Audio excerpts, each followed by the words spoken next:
রবিবার বিকেলে ভোটের দিন ঘোষণা করেছে নির্বাচন কমিশন। কমিশনের নির্দেশ অনুযায়ী পূর্ব মেদিনীপুরে ভোট হবে 23শে এপ্রিল। রাজ্যের বিভিন্ন জেলাগুলোর বিধানসভা কেন্দ্রগুলির মধ্যে পাখির চোখ নন্দীগ্রাম। গত বিধানসভায় নন্দীগ্রামে উড়েছিল গেরুয়া আবির, তবে এখনো অবধি কোনো রাজনৈতিক দল প্রার্থী ঘোষণা করেনি। ভোটের দিন ঘোষণার পরেই নন্দীগ্রামে বিজেপি কর্মীরা দেওয়াল লিখন শুরু করলেন শুভেন্দু অধিকারীর নামে, অথচ এখনো কোনো প্রার্থীর নাম ঘোষণা হয়নি নন্দীগ্রামে। এই নিয়েই শুরু হয়েছে রাজনৈতিক তরজা।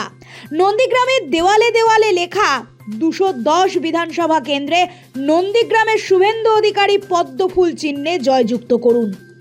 বিজেপির দেওয়াল লিখনকে কেন্দ্র করে ইতিমধ্যেই কটাক্ষ করেছে তৃণমূল। নন্দীগ্রাম বিজেপির মণ্ডল 4-এর সভাপতি সৌমিত্র দে বলেন, নন্দীগ্রাম সারা পশ্চিমবঙ্গকে পথ দেখায়। শুভেন্দু অধিকারী এই বিধানসভায় প্রার্থী হচ্ছেন আমরা সুনিশ্চিত করে ফেলেছি, তাই দেওয়াল লিখনের কাজ শুরু করেছি।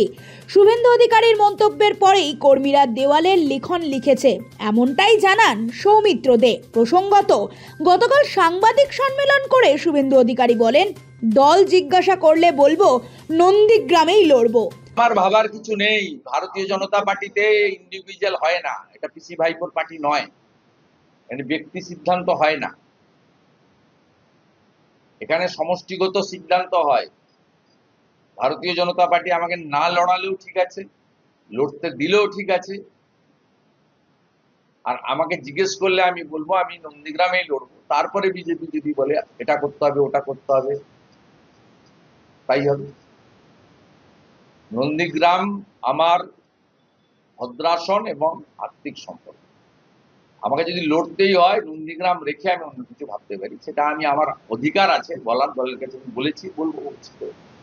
নন্দীগ্রাম নিয়ে কোনো দ্বিমত বিচারিতা আমি মনে করি এখানকার হিন্দু সমাজ এবং মহিলাদের নিরাপত্তার প্রশ্ন আমার এখানে চৌকিদারির কাজ করা উচিত। এটা আমি করছি, 2004 সাল থেকে করছি, আমার করতে হবে এদের ভালো রাখার জন্য। নন্দীগ্রাম আমার ভদ্রাসন, এখানে মহিলাদের নিরাপত্তা প্রশ্নে আমার এখানে চৌকিদারি করা উচিত। তবে দেওয়াল লিখন ঘিরে তুঙ্গে রাজনৈতিক তরজা। বিজেপির দেওয়াল লিখনকে কটাক্ষ করে নন্দীগ্রামের তৃণমূল নেতা শেখ সুফিয়ান জানান, 5 বছরে শুভেন্দু অধিকারী মিথ্যে প্রতিশ্রুতি দিয়েছে, কোনো কাজ করেনি। কিন্তু শুভেন্দু অধিকারী যদি ভোটে দাঁড়ান তাকে 50,000 ভোটে হারানোর চ্যালেঞ্জ করেন শেখ সুফিয়ান। বলি, শুভেন্দু অধিকারী আগে ভাগে নিজে চেষ্টা করছে, মানুষ পরিবর্তন, কারণ মানুষকে ধাপ্পা দিয়েছে, ধোকা দিয়েছে, বুঝতে পারছেন? হ্যালো, হ্যাঁ, ধাপ্পা দিয়েছে, ধোকা দিয়েছে। 5 বছরে 5 টাকার কাজ করেনি, উন্নয়ন করেনি।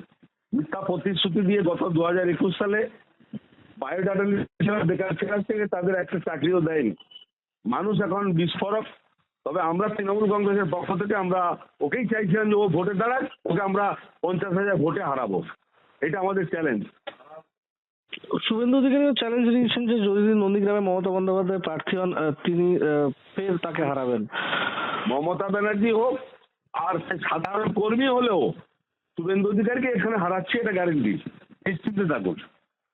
চ্যালেঞ্জ করছি আমি, সুফিয়ান সাহেব।